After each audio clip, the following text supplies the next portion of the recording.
Mga kananay, mag-aalas 6 ng umaga. Magbababad ako ng 25 perasong mansanas. Ayan, mansanas. Bumili ako isang box. Mag-juicer tayo. Mag-juice. Gagawin ko siyang juice. May juicer naman kami. Ayan mga kananay, syempre, alam nyo na kung para saan yan. Na-request lang ni Mister, magawa daw ako ng juice. Good for 5 days. Siyempre, every day gagawa ako ng apple juice, 25 pieces na mansanas. Ano niya yun, iinumin niya yun sa maghapon, yun ang gusto eh. Wala tayong magagawa. Ayan mga kananay, gawa na yan. Ayan, mag-ano ako ng ano.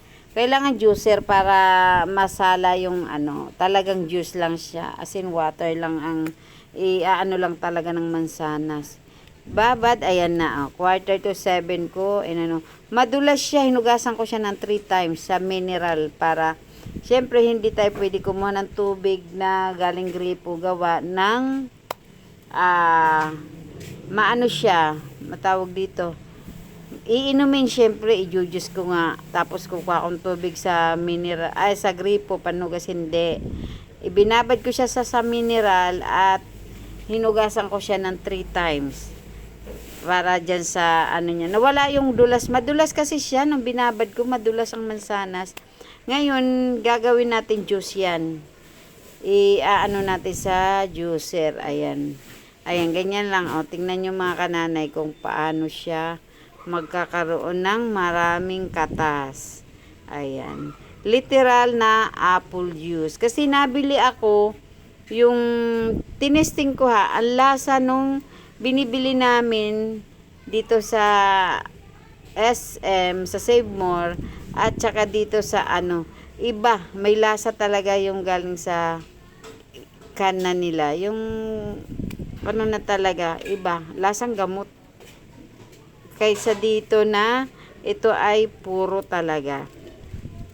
May ginagawa kasi ako pang pa-cleansing sa mister ko. I-cleansing ko si mister. 5 days namin gagawin yan. So, 25, 5 days, diba?